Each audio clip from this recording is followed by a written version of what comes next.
One of my favorite things, I think, probably about the fitness industry in general has been my opportunity to meet a lot of amazing people, many of which who are from different areas of the country and the world, especially with the education stuff. And, funny enough, probably the time that I've so far gotten to spend the most time with you, even though we're like maybe, 40 minutes apart from each other, was on the opposite side of the world in Italy. So it's all about the relationships and connections. So first off, I appreciate you giving us some time and coming on the podcast. Thank you for having me. Very grateful to Yeah. be up here. And so training since 2008, you know, working currently, teaching classes for brands like Barry's Boot Camp, teaching for other organizations, kettlebell certifications, PPSC, working with Technogem. You've been able to do a lot of things inside the fitness industry since you've been coaching and training. What do we need to know about you, the man in front of me right now, to understand what got you here, right, to this point? Training, teaching, getting to work with a lot of people inside the fitness industry. I've always been, and I feel like this may be a thing for a lot of fitness people. I was always very active. I was doing something. I was never a like big high school athlete or college athlete, any of the sort, but always playing sports, doing something active. That was always in my wheelhouse, whether it was basketball, football, surfing, skimboarding, surfing, parkour, free running, gymnastics, always doing something, trying to move my body in some way. Always try to challenge myself to try something new. Um, you run into those moments where you just get pigeonholed and you're just like, I'm just going to get really good at this one thing. Once you get at it, then you move to something else for a little bit. So I feel like as far as the, movement is medicine, like I've always felt that way, and like use it or lose it. That's always kept me moving. And that was something that, seeing it with my grandparents, seeing my dad, who was for me the first person who was Mr. Fitness and whatnot. He suffered an injury as a police officer, responding to a phone call. And then I saw he wasn't as active because he hurt his knee and stuff like that. So I saw the need for myself to continue moving at all. Like, even if you get injured, work around it within the ranges that you can, keep working. And then going into the training side and actually wanting to make, this kind of my profession, or at least dabble in it. At first, it was kind of like a side thing. Stemmed more from the fact that I wanted to be able to help people maintain those abilities, things that I started to notice that, hey, this actually helped me feel better with this particular thing. This helped my knee feel better. This helped my back feel stronger, etc. As I was like very fledgling into training and kind of picking off little things here and there. Around 2006, I actually was working at a gym called Thump Fight Gym down here in Miami. I worked in the front desk and I was just doing sales. So prior to being involved in fitness, my background was more in sales and whatnot. Seeing a lot of the guys that came in, you kind of would walk into the gym, you would go to the right side, and that was the Gen Pop. That was all your machines and your cables and your treadmills and all that sort of stuff. And on to the left side, when you'd come in, we had mats for BJJ, we had boxing ring, and that was like the MMA side, essentially, per se, boxing and MMA. Being a small gym in Miami, out in kind of Pinecrest, Kendall area, off the beaten path a little bit, not the fitness area. The Yeah. owner was very, I want to say very connected per se. And he would have people coming in. Antonio Margarito came through at one point when he was champ. Glenn Johnson was training there when he was actively boxing. We had some UFC fighters, I think Cheat Congo, Alessio Sakara. So people were coming through, and I got to see some of their trainers come in with them, these like higher level guys. And at first it was, wonder why they're doing that particular thing, those particular drills. That's where I kind of got exposed to, like, you got your speed coach, you got your power coach, you got your grappling coach, like specific things. And like, that's where those niches are, right? These people got really proficient at these things. I just started to try to pick little things off everybody and just like, how does this work? How does that work? And that got my brain rolling into, damn, I want to learn how to do this stuff. Like, I wanted to just think about how to do this to help your regular person. But like this kind of stuff, like higher level, not that I thought I would ever go into working with pro athletes and stuff like that, but even taking some of the things that work for them will work for the Gen Pop, maybe not at the same level, right? So I just started to have the opportunity to see and learn, just watch, like, hey, can I come in here and just watch what you guys are doing for training? And I just became kind of a sponge, just started picking up as much as I possibly could. still doing my sales stuff. If I, came in on a Sunday and it was slow and someone's training, I'm going to go in and I'm going to watch. We also had a couple personal trainers who are like private trainers, that specialize in different things. Someone's a bodybuilder. One guy's a PT and a trainer. And he's working with youth athletes in private schools. So I had a lot of different realms to reach out of. And it was kind of, I almost felt like a kid in a candy store. And it's like, I obviously didn't know where and what direction I wanted to go, but it was just opening my eyes to so many things that, there's not just bench presses and dumbbells and deadlifts. There's so much more to do, because I grew up very traditional in high school weight room. And, high school, in high school, they're not teaching you that much. They're teaching very basic things. Um, so that was kind of like a new world for me. That's actually where I discovered CrossFit, through one of the trainers. And I actually got certified in CrossFit before I even got my CPT, and before CrossFit kind of exploded. And that was my first exposure into Olympic lifting. And then, I think I might want to do USAW and kind of learn more. And like, just from my knowledge, and if I ever coach this to someone, which I ended up doing, that opened that door. Picked up my first kettlebell 2006. And at the time I was doing all these different kind of sports that required a lot more movement. Kettlebells were the thing for me to go to. It's like, this is where I'm going to create power. I can move in different planes of motion. So like right now, I know that flow is the thing. Back then it was snatch, squat, clean, press. And I was already like, how can I rotate with this thing? Yeah. It's very Figure hard eight, style, figure rigid. eight patches, palm catches into turning. That's where I was at. Like, I wasn't doing the hard style stuff. Um, Gymnastics ring, parallettes, a lot more calisthenic-y stuff, throwing in the barbell here and there. It was like I was taking the things I saw that were working for other people. And it's like, these fighters are probably the most dangerous people on earth. They got the most power. They're not doing the things that these people are doing. This is the kind of stuff I want to like pick up on. So it kind of let me start to learn. And that's kind of where my passion for all this came from, and why I think you actually had in that little question, all the little different certs that I have. There's other ones Yeah. that expired. I was just like, what cert can I go to learn?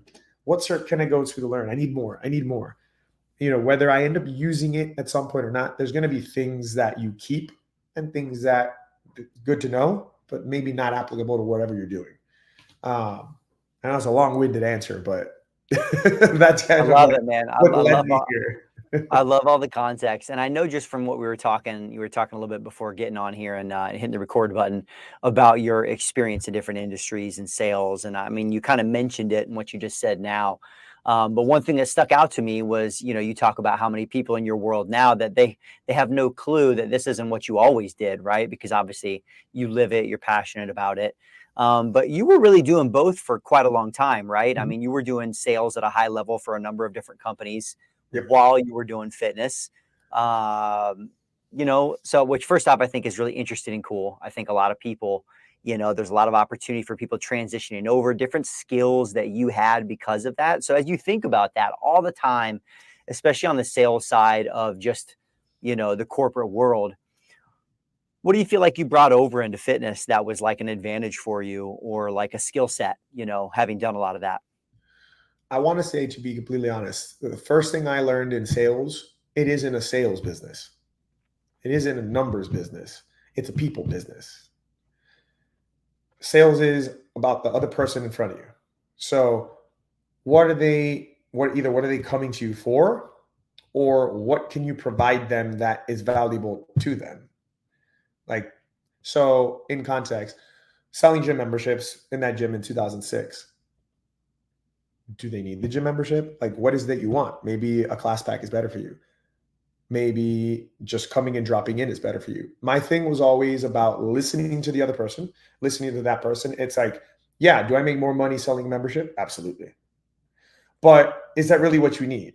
Is that really what you want? At the end of the day, if you actually give someone what they're looking for, they're going to appreciate that, and they're more likely to come back to you, either for like, hey, what should I do next? Like in the case of the gym, I sell somebody that membership that works best for them. They're going to come back to me if they decide they want to upgrade that membership, because I didn't just shove it down their throat.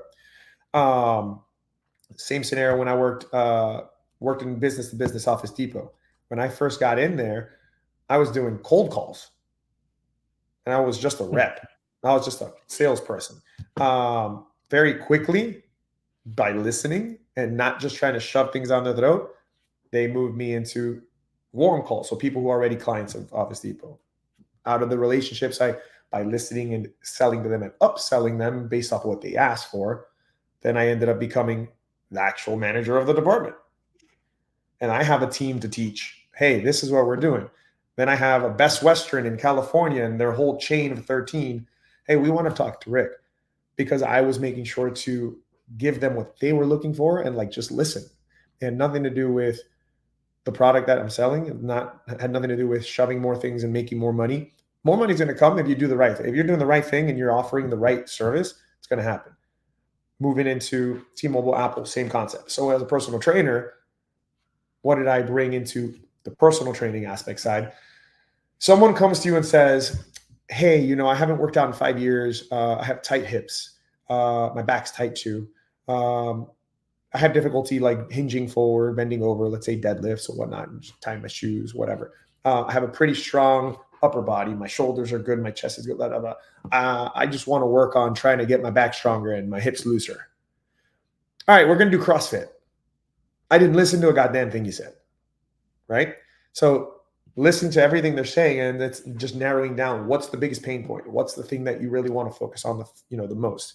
We'll weave things in to your program, but let's try to build the house one brick at a time, or break it down per se, so we can rebuild it back up. That's where I found the best success. That came from the sales side, where I'm actually selling things, to now I'm actually creating it. I feel like when you listen to someone in training and you're able to create that aha in movement, where suddenly like, oh my God, I haven't been able to squat this low in 7 years because my hips were so stiff. Oh my God, I was able to do a deadlift without having to have a dumbbell deadlift, a kettlebell deadlift, a barbell deadlift, without having to have the weight elevated.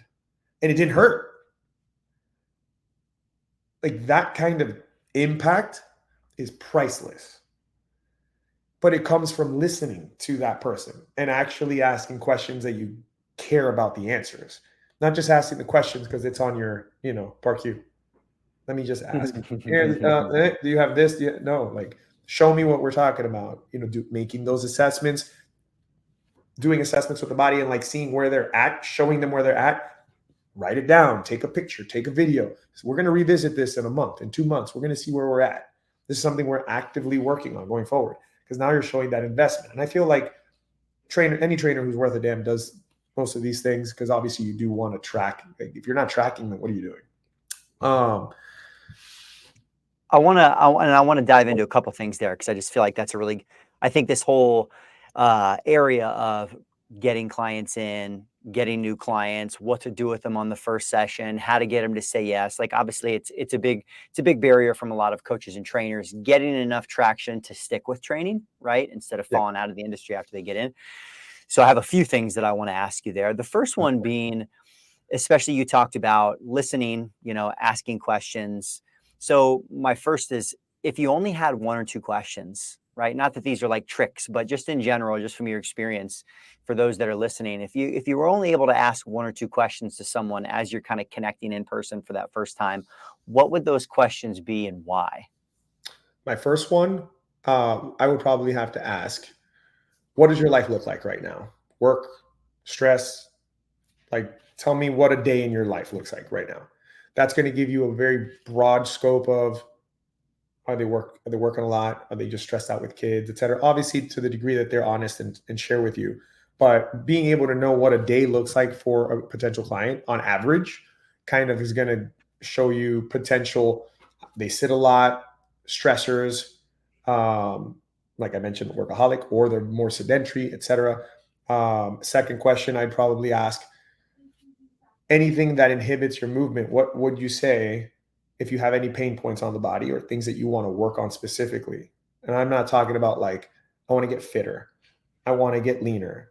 No, like actual, more relatable to, I want to move better kind of question.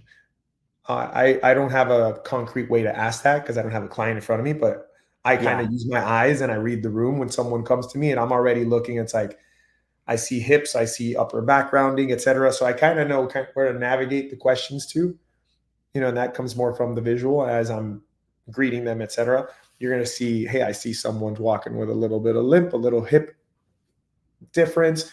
That's where I'm going to steer my question after finding out those stressors or finding that initial question, which I like it to be. That's my stressor question. Because those are the things that people don't always realize affect their body. It's like, this is just my day. I've been doing this for 20 years. Like that's normal for me. Might be normal for you, but this is how we can kind of try to balance you the other way on the scale. I got to know that before I can take you here. So I dig that. And my follow-up to that as well is like, okay, like we've got some idea that once we've got someone in front of us that, your recommendations obviously are being a good listener, having some good specific questions that are going to allow you to dive in deeper. How about just getting the person in front of you? And I say this because I know now from some of our convo, you've worked in a lot of different settings and you yourself have gotten busier with clients. You've seen other trainers who've done well or not done well to get busy with clients.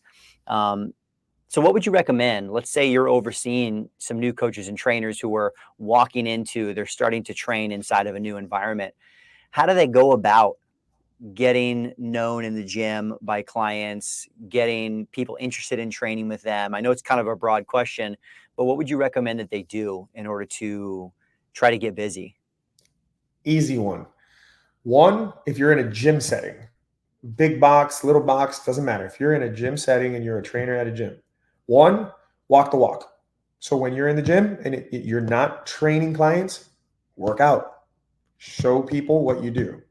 If people don't see you doing what you're telling them to do, why are they going to believe you? Why are they going to follow you? You don't do it yourself. And I know there's some trainers that are the mentality of like, I'm going to show up at 5 a.m. when no one's here. So I got the gym to myself. And that's great. That is perfectly fine. I'm totally on board with that. But if your goal is to get clients, they need to see you. They need to see what you're doing. They need to see how you like to work out.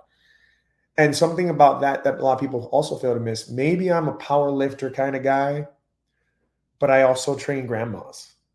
So now you're showing range. So people see you over here deadlifting 500 pounds, and they also see you working with grandma on boxes and bands and maybe stability balls, and that's it. Now people see that you're not just a one-trick pony. So people seeing you walk the walk and do what you do, most important thing.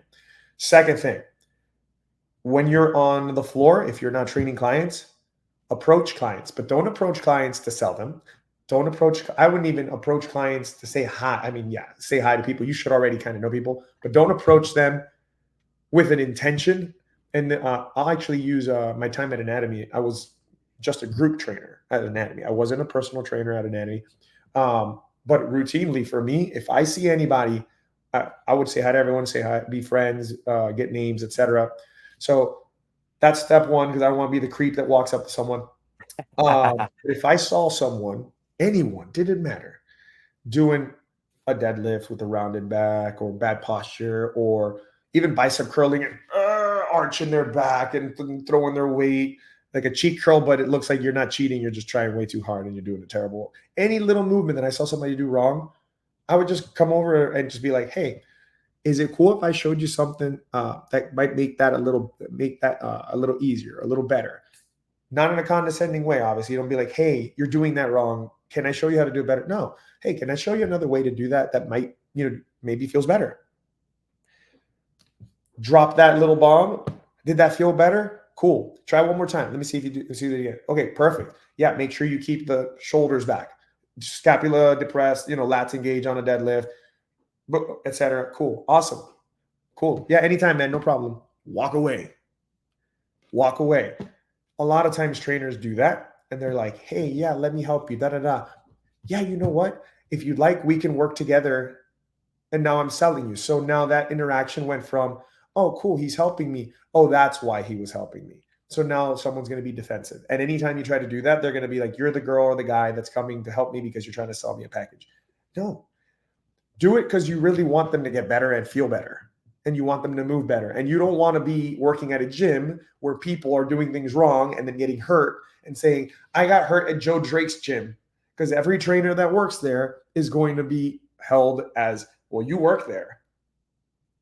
Yeah. Even if it's, well, it Yeah. wasn't Yeah. my client, but you work there. So it's just a reflection of you, even if it wasn't you. To, that's the way that I've always perceived it. It's like, this is my house. This is our house. I want to take care of you. You're not my client. I don't care. I want to make sure you're moving well, and I want to take care of you, because at some point or another, like, we're probably going to be friends. And every time I've ever done that, even if I never train that client one on one, they will always remember my name. They'll always come to me if they need some help, quick help. And by process of that, using anatomy as the example, eventually there were some clients who were like, I want to train with you. Well, I'm just a group trainer here. I want to train with you. And I had a couple people go straight to Mark, the owner, and like, how can I train with him? And he obviously, in those particular circumstances, he's like, yeah, go ahead, do it. Appreciate that, the interaction, and you were helping them, and that they really want to train with you. They went Yeah. that far to try to get me to train them. That speaks more to, if you're genuine and you're doing your job, you're showing them knowledge, you're giving value at the utmost level. It's like, I'm giving you something for free, kind of like fitness influencers online. And I don't say fitness, but trainers on Instagram. How do they work? They'll drop a little tidbit in their post or in their story to show value. Sure, it's trying to get a client at some point, but at the end of the day, you don't know who's watching that. You're doing it because you're just trying to throw out there your value. Here's what I know how to do. Here's how I can articulate it to you. Hope that helps.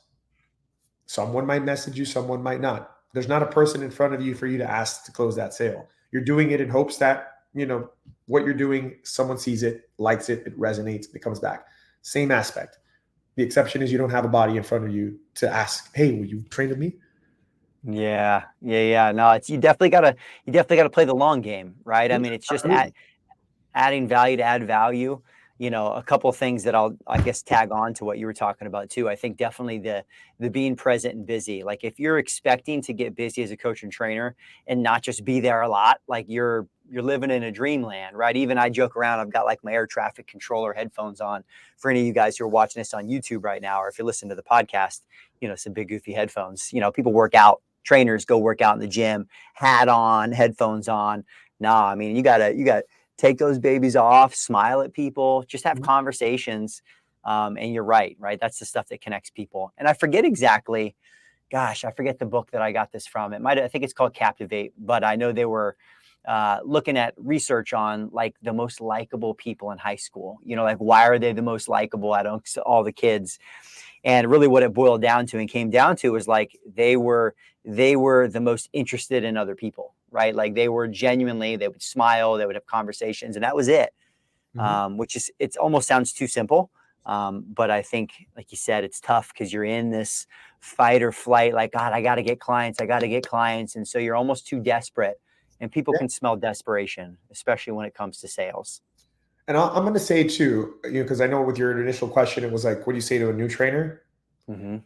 And any new trainers out there listening to this, it's normal when you're brand new to come in and be like, oh my God, I got to get clients. You're just starting out. You are trying to build your book.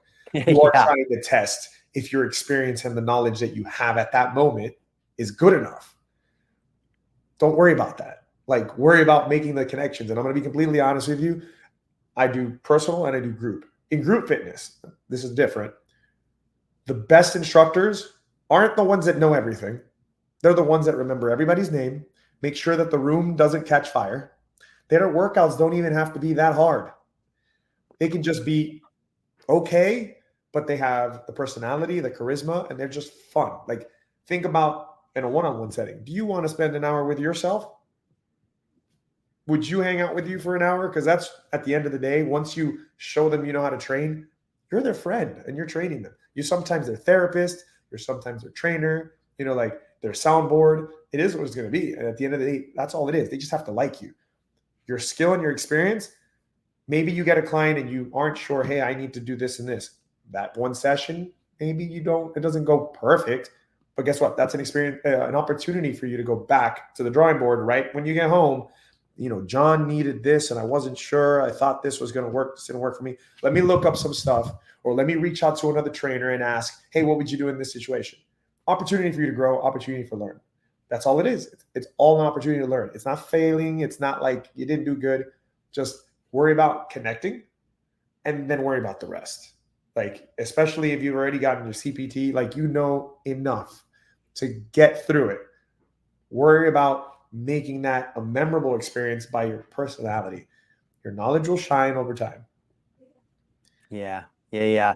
So, and I want to take a little bit of like a left turn, mostly because you mentioned, group classes, group instruction, group training, group whatever you want to call it, right? I mean, there's many different names for it and some differences amongst class types, but you've been teaching group stuff for quite a long time. It sounds like maybe as long, if not longer, than one-on-one.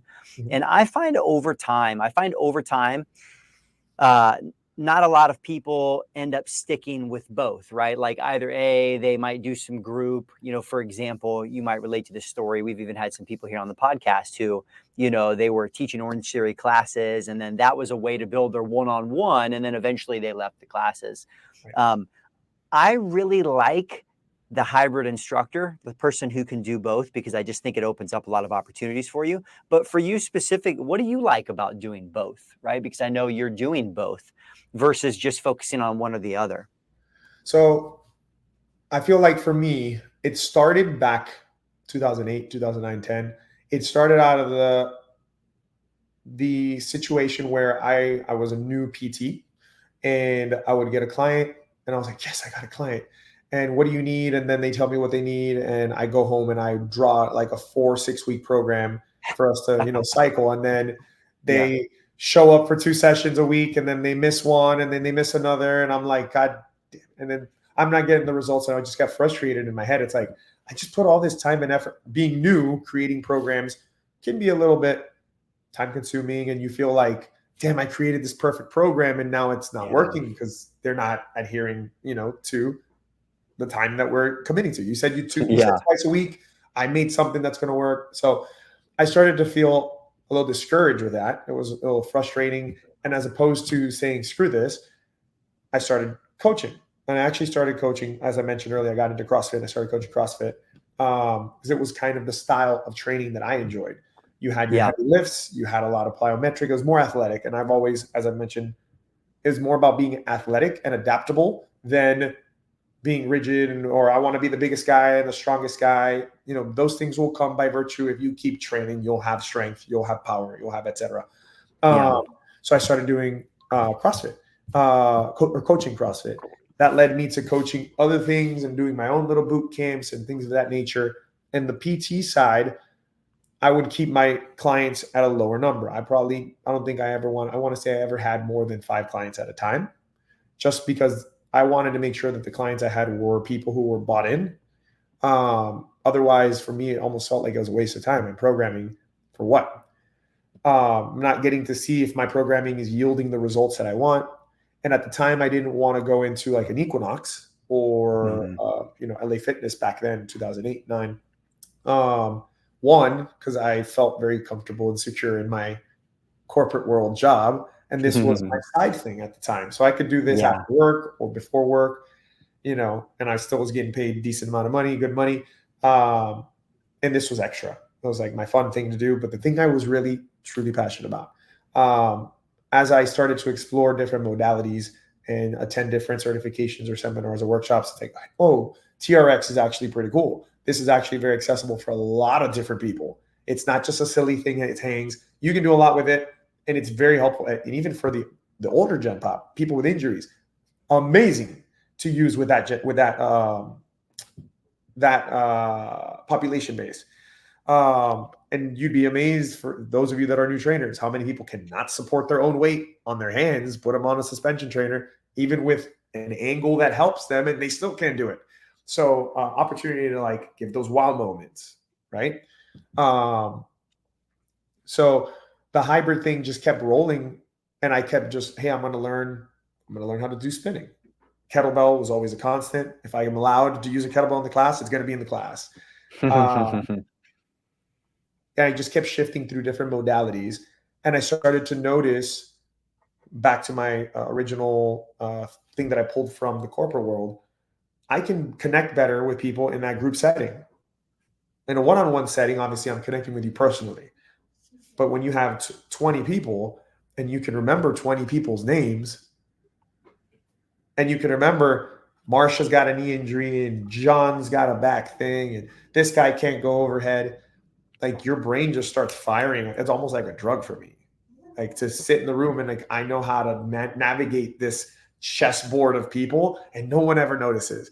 To a certain degree, it was a little on my part. It was like a little game, and um, that was something that drew me to it. It's like how many people can I catch as they walk in the door? I'm going to start to see like I can tell this person has this. I'm think this. Hey, how are you? Do you have any injuries? Let me guess. Knee. Oh, this, that. And I just started to become very proficient at seeing these things from a walk, from a gait, which then translating back to my private clients, I can catch something very quickly. And it's just seeing the repetition I wasn't getting in single sessions. To see 10 clients in a day, I can see 20 in an hour. And I'll see different body movement from every single person. And having to learn and adapt to being able to adapt to modify things at a very quick pace for me was much more rewarding than being in a one-on-one setting. The one-on-one setting is more rewarding for that like overall life change that you could impact someone with. But then translating that into a group class, like I've had people that have been taking group classes with me anywhere that I go for 6, 7 years now. They just follow me wherever I go. They'll say they're groupies. They just follow me because but they're getting that same feeling. Yeah, yeah, yeah. That's cool. And you know what? I think that's a unique way of looking at it too. I definitely have been promoting people getting experience in both for a long time. I think because, like you said, that first off provides you more opportunities. You have some consistent, even from a, you're building your business. There's some consistent income with your classes. You're in front of a lot of people, but I don't know that I've explained it in that way that, yeah, you just get a lot of reps, right? You get a lot of reps faster because, there's a lot of people in front of you. And if you're, let's call it like a purist, like a training purist, where you want everything to be perfect. I can see how teaching group classes would be a struggle because you're never going to get that. But maybe that's the benefit too, right? Is it really kind of forces you to think about what's the most important, the experience. And yeah, no doubt, if you can explain a hip hinge or a single leg RDL to 20 people, I mean, you can do anything with one. I think too, something that I would say, and this would be to any new trainer who's looking into trying to do the hybrid thing at first. You got some of the things that actually I didn't mention that are beneficial. You need leads. You have a room of 20, 30, 40 people. You're not trying to sell them the PT session, but you know what? If you sell them on what you know and your experience in that room, one, they might already like you. So that personality, charisma, etc., that I talked about, it's already there. They saw it. Second, you give them a good workout. That makes it easier for you if you do think that there's a conversation to be had to approach and be like, oh, yeah, I also offer personal training. I would tell you initially in those settings, don't go asking for the sale because you're going to have defense. But if that conversation leads there, read the room. If someone seems interested, they're going to tell you. It's like, oh, yeah, I also do personal training. Oh, yeah. Boom. There's your conversation. If you even get one person that's interested per class, that's one person that you didn't have already. Now, back to the reps. If there's something that I think has helped me be successful in group fitness, that also applies to private personal training, one-on-one training. You can't just jump into, hey, I'm going to teach you kettlebell swings at the start of class. You have to learn how to, one, what's my program look like? How am I going to warm up this class? So let's say I teach a class called kettle booty, very lower body focused, glutes, quads, hamstrings, adductors, even a Love little bit that of name. core. Yeah, it's fun. What do I do every class? We're going to warm up. We're going to start our warm up with hamstrings, hip openers, adductors, everything lower body, even planks, forearm planks, high to low, focus on stability, etc. Then I'll take them into a hinge. We're going to work on a good morning. We're going to work on a deadlift. Then we'll go from that to lunges, alternating lunges, bilateral, unilateral, kind of keeping the body moving. I haven't even loaded them super heavy yet. Before they ever do a kettlebell swing, we're probably like 30 minutes into a class, if I even do a kettlebell swing, because I don't need to. And where I'm going with that, it teaches you how to progress. How can you manage 20, 30 people in a room? You can't unless you progress them together. Can you later on, as they're already warm and you've already seen the movement, hey, you're going to, if I'm doing a regular full body kettlebell class, I'm going to go from a floor clean, dead clean, floor to rack before I ever take them overhead. I'm not just going to say, let's rack it up once and then just press. No, we're going to make sure we got that rack, we got that motion. We can extend, well, blah, blah, blah. Okay, cool. I'm going to pack them in. We're going to march a little bit. I'm going to give them overhead presses. Maybe I'll go into a one-arm swing. I don't do this in every class, but I'm giving an idea where I'm progressing from floor clean to swing clean. We had a press. Now we're going to work into a snatch. If I can get you to the clean, then I can get you to an elevated clean into a little bit higher clean. Oh my God, you just did a snatch. Everyone goes with me. We move together. And now not only are you learning progression skills that will apply back to your one-on-one setting, in your group setting, you're creating a group experience where we're moving together, which is more impactful than just like everybody mountain climbers, everybody squat jumps. All right, we're doing deadlifts. No, move together. It's a group class. It's kind of like that energy moving together creates a better, more elevated experience. But you're progressing everyone step by step, and seeing those reps are going to show you how different bodies move. And I think for new trainers, let's say I'm going to do a single leg RDL. We all know what to look for in things that may go wrong with the body. But if you're only working one person at a time every hour, you're only going to see a finite number of bodies. If I set up, and I'm actually very stickler with this in my classes, I set the mats in exactly the places I want. So I have rows. So all I need to do is walk to the end and look straight down the row, and I can see where hips are not in line, who's turning, who's rotating, who's not hinging, who's squatting. And that group class is going to give you more reps in seeing what the human body could do incorrectly in a not so terrible way and in a not safe way. So when you're with your client, you don't have to wait till they're done with their set or 3 reps too late to say, how'd that feel? Oh, wait, let's correct this, because you're new and you're still learning. So you might not catch it immediately. You might see one rep kind of looks wrong. Another rep kind of looks wrong. You know what? Try to do this. That sounds unsure. Try to. You got 20 bodies. Now you kind of see what that could look like. And of course, everyone has different anatomy, different bone structures, different hip structures, etc. But you start to see where things could be off, and you can catch that one-on-one client and be like, rep comes down. How'd that back feel? Did you feel anything in the hamstring how'd that feel? Okay, before the next rep here. And you fix it before the next rep. And you look for confirmation of if that felt better or not. I think that's something that a lot of people don't take from group fitness because they're so busy creating the experience, where it's like you can also take things to use in that one-on-one experience. That takes practice, I think, and a little bit of time, but work towards that will benefit you in both avenues, in both sides of the fence. Yeah, I think like the more you're talking about it, I really like the communication benefit of being able to do both, right? Because I think when, like you said, obviously you got to get better with your coaching cues and knowing what does and doesn't work when you have so many bodies in the room, and knowing, like you see, like you all of a sudden you'll be like, man, I used this cue in this class and it worked well, and I used it in another class and it didn't. So now you've got to start to think differently about these people that are in there, and even just getting better on the fly with like those simple micro progressions and regressions. Because I can think back to being a new coach and trainer, and I had, like you mentioned, this 4 to 6 week perfect program that came in, and whatever I came in with, like maybe they weren't ready for that move yet. And, I was like a deer in the headlights instead of like this little micro progression. But I think the cool thing about the group classes, now that I think back, because our gym here in Boca that I, was an owner for 5 years, we were very much group training and one-on-one. And so taught a ton of group classes, 10 to 15 a week, most weeks. And that was one thing I, really took away, is like, hey, you had to be not only ready in the moment to give someone a small modification, but actually to coach them, right? It's like maybe the first set you had version 1, and then, hey, if you felt good with that, on our next set, we're going to try this, right? So it just gets you really thinking about that skill element. I like that you mentioned that, like putting things together, because that really, to me, is the difference between maybe group training and like traditional group fitness in people's minds. That you're bringing people on this training experience, which might make them see the value in training with you. So I really like that. I think that's awesome. So I want to add one thing. You mentioned the cueing. I think with new trainers, and I'm guilty, this happened to me at the very beginning, we get married to the cues we're taught.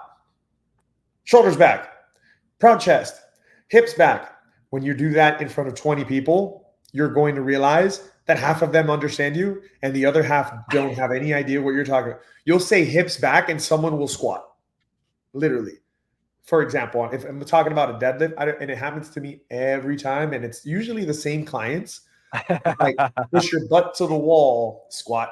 And so for a newer trainer in that group setting, if you choose to have that in as part of your hybrid, you can leverage that to practice different cues and see which ones work and which ones don't. You might say a cue, 75% of the room works, and you're like, okay, I might keep that one.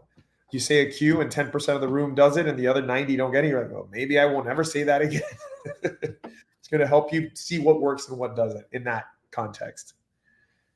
Yeah, so I want to take a turn into some of the courses and certifications, like all the things you've gotten into, right? Because I know from working with and talking to a lot of newly certified trainers, you get through your certification and then right away it's like, okay, what next, right? What am I going to go learn next? And you went through a lot of different training certifications. Like, funny enough, like I did, Kettlebell, USAW, a lot of strategies that maybe on a day to day, maybe not all of your clients are doing Olympic lifting. So if you can think back to like all these other courses that you've gone through, especially things like that, maybe like the Kettlebell, USAW, some of these more real kind of niche courses and certifications.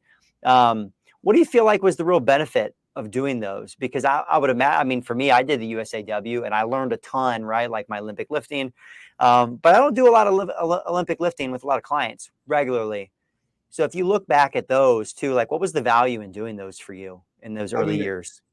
at the time, as I mentioned, I was coaching CrossFit. So that had a very direct translation into what I was coaching at the time. Yeah. It was more about, for me, like I've always been of the mentality of, if this is where I'm at right now, how can I be the best product for the people in front of me? So that's why I attended USAW. At this point of the game, how does it help me? I don't teach as much Olympic lifting to people. I don't even think anyone needs to touch a barbell. Not that I'm saying don't touch a barbell, but the Yeah, yeah, reality is, yeah. does anyone need a barbell on their back? No.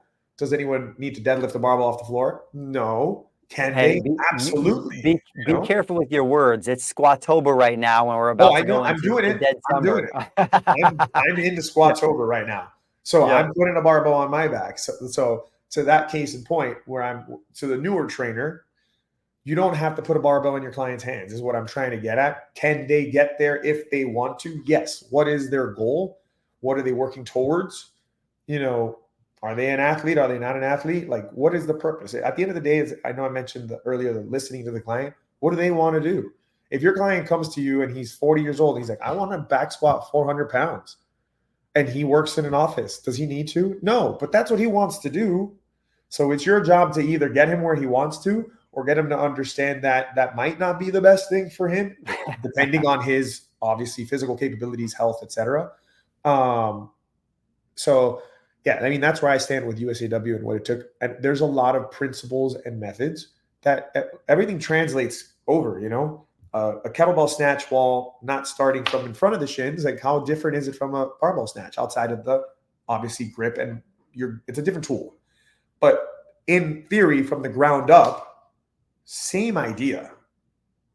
You taking it down to the hinge, we're keeping it close to the body, little deflection of the shoulder as it's popping under, catch. Same idea. Different movement, yes, to a degree, but in theory, the action isn't different. It isn't too different. And honestly, I taught a lot of people how to snatch better on a barbell using a kettlebell to snatch, because they would either bounce the barbell too far. You can't do that. You don't want to bounce a kettlebell off your hips. That won't feel very nice. It's probably going to yeah, hurt some yeah, parts that you don't want to touch.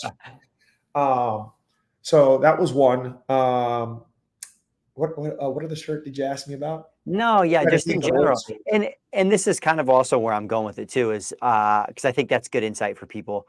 But let's say, just like, what lens should new coaches use when they're looking at like their next thing, right? I mean, obviously there's so many different routes to go with continued education beyond your intro into the industry. How should they be looking at what they choose next? So I'll tell you one thing: don't come in, and I feel like I see this all the time.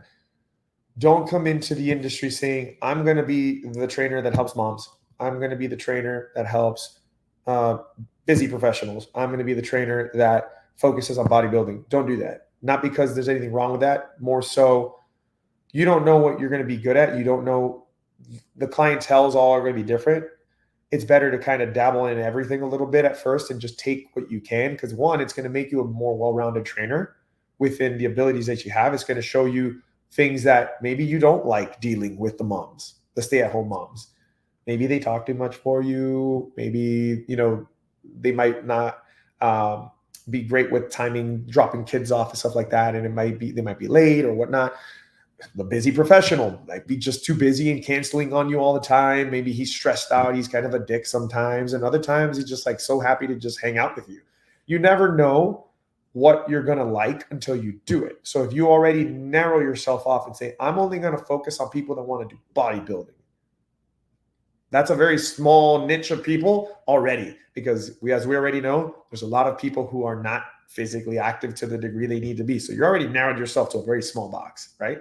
Just like if you pick the busy professional, you put yourself in a small box. And I'm using these stereotypes that are very easy to pick from, but all those particular niches require different skill sets, different personal skill sets, along with training skill sets. It's better to just open yourself up and just see what you like and take as many clients as you can. Get your feet wet. Just try different people. Learn how to program for different people. As far as education, if it interests you, go do it. If it doesn't interest you, ask some friends, because in some places, some gyms will either help you pay for your certification or offer some kind of discount just for being a trainer there. I'd behoove you to take it, because anything that you feel is going to help you become better, you should do it. You should probably go learn. I've gone to like I've taken probably, I think, every kettlebell cert, and I use kettlebells. As you guys know, that's my jam. I've done RKC, I've done On It, I've done Strong First, I did IKFF long ago.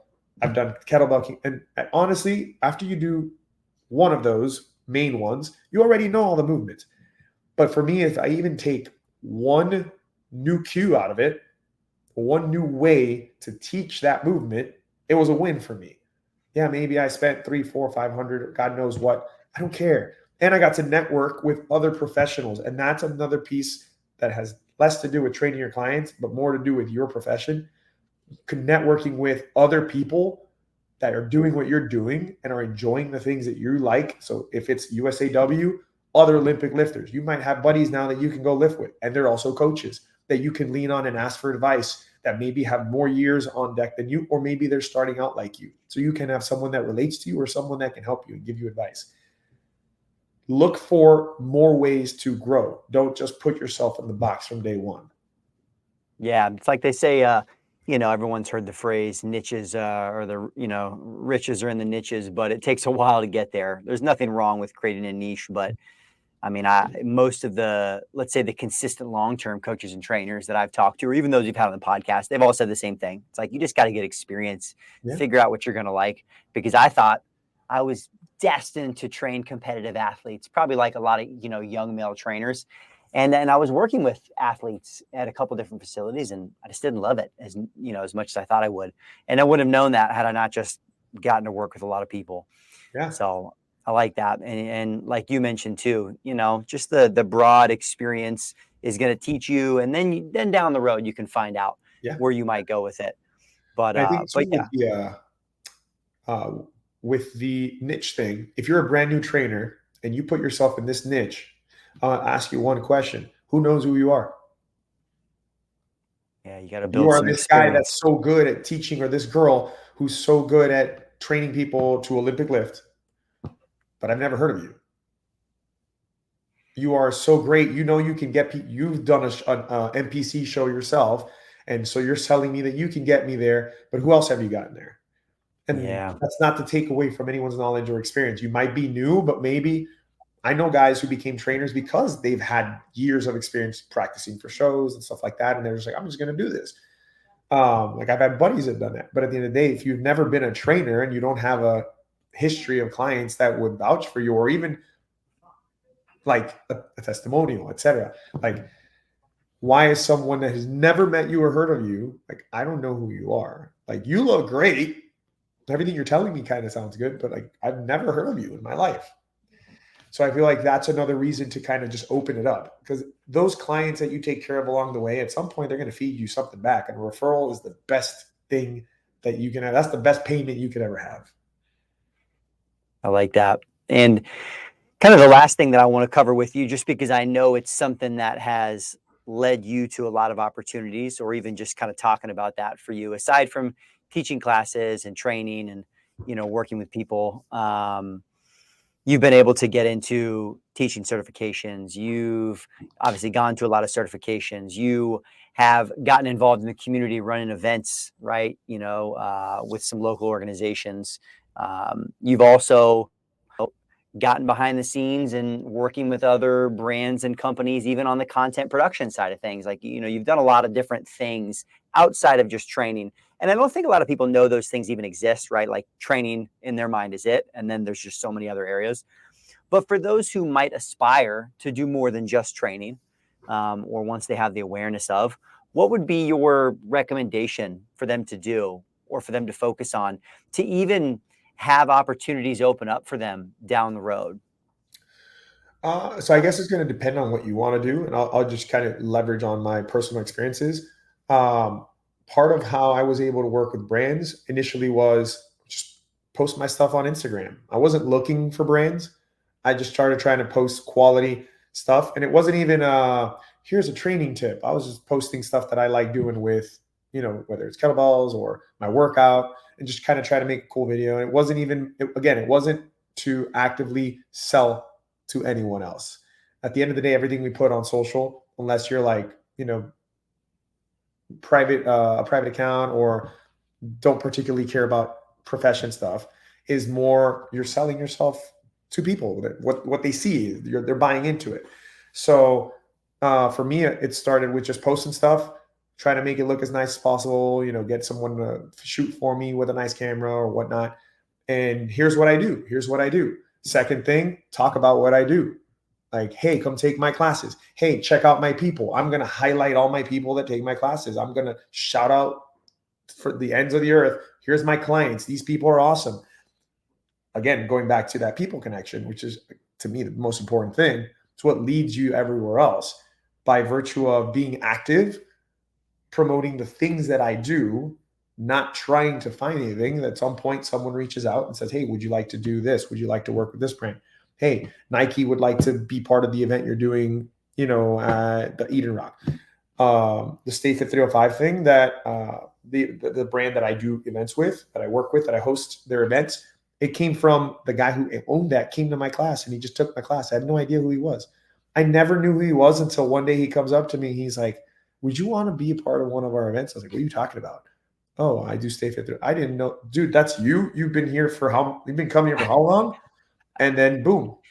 But their whole mantra was to build the fitness community and to bring the fitness community together, to highlight trainers, to highlight the experiences, and have everybody having fun. And that's all I was doing. So it was a kind of match. Yeah. It just clicked, because that's what I was putting out there. It's like, And I'm gonna guess it was probably, you were probably doing content and some of these things you're talking about for a considerable period of time before no, anyone reached out to you. no, I wasn't. I wasn't. I honestly, it was maybe a year and a half of like post, maybe every 2 days or every 3 days, minimum 2 posts a week, give or take. Stories, I wasn't an animal on stories. I could have 16, 17 stories in a day because I was teaching so much. But and I think that's maybe my takeaway too, is obviously, maybe you weren't a social media machine, but you were in front of a lot of people every Yes, day I with was. just you being your brand, speaking your brand, just representing it. 100%, absolutely. Um, the content stuff, like me doing content for other people, stemmed from honestly, by virtue of working at anatomy, my girlfriend works for this brand called Tremble, very awesome Pilates on a reformer brand. Yep. I shot something for her on my phone, and I edited on my computer, and it looked nice. Took some photos. They look nice. And then, the person who owned that business, she asked me, "Can you shoot a couple more things for us?" I was like, "Cool, yeah." Did a little bit more. And she goes, "I would love for you to do some more." And then I just went, "You know what? Let me just invest." And I got a camera and I got some lenses and I got some stuff. And then I just upped my game. It's like, let me just do it.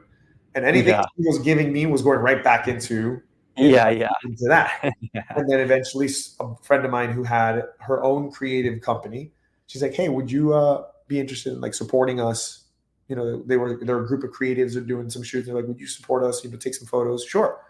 Then I helped there, and then someone else and someone else, and that's all it was.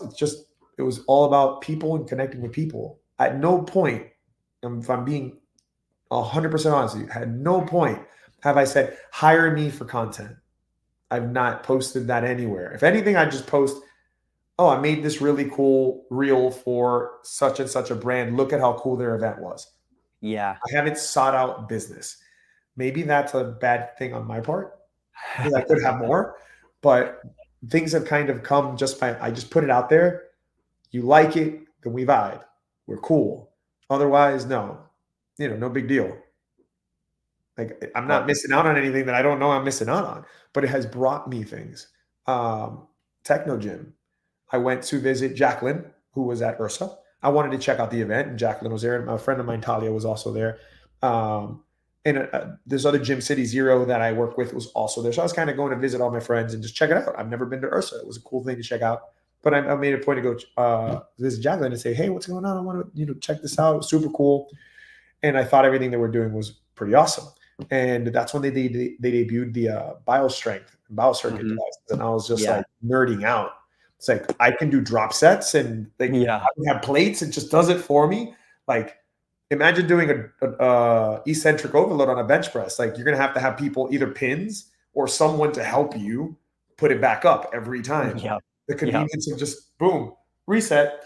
Oh my god! And I just nerded out, and I was like, "Guys, this is so awesome. How can I, like, is there any way that I could do something with you guys? I don't care. Like, how can I work with you guys?" But they were no in that conversation, like, they saw how I was like geeking out and passionate about it. I kept talking for like 45 minutes. And then at that point, Leslie Bell was like, "Yeah, I can, if you want to do this, like, I'll send you some modules and here's how we're going to work." And da, da, da. I think that's probably the one time in these situations where I actually asked, but it was more of a, not like I'm actively looking to work with you, as much as like in that moment, like, this was cool. I like what you're doing. I appreciate this a lot. I think this should get in front of people. How can I help? How can I be part of this? That's cool. I love that. And for those that are listening, again, whether they're watching on YouTube, listening on the podcast, where can people find you? And I know you've got some stuff going on even later this year. I know in November you're teaching PPSC kettlebell certification in Miami. Is that correct? Yes, sir. November, I'll tell you right now, the date is the third weekend, 18th, 19th. It's Love going to be that. Yes. Primal Fit Miami. I'll make sure that I add some links here in the show notes as well so people can find that. But aside from that, where can people best connect with you? If they just they want to connect with you, they want to absorb what you're doing in the fitness industry, where's the best place for them to find you? Uh, Feel free to DM me on Instagram at IamRickChavez.com. Absolutely. Feel free to shoot me a DM if you got any questions, if you want any opinion on what you're doing. Love to chat, love to connect with people. If you're in the Miami area, you want to drop in, take a class. I teach at Barry's boot camp pretty often at True Fusion in Coral Gables, and also City Zero. Again, shoot me a DM. I'll bring you in as a guest. You can come drop in. Feel free by any chance. Love to connect with people. So I I'd be love that. happy to have you guys come through. Even if you're visiting in the Miami area, go take a class with Rick, so you guys can experience some of the stuff he's talking about in real person live as well. Well, Rick, I appreciate you coming on, man. I appreciate you giving us some insight into your experience in the industry. I feel like this is really just still the beginning of all the impact that you are going to have. I feel fortunate just to have gotten to interact with you in the last couple of years, and I look Likewise. forward to hopefully having you back on in the future.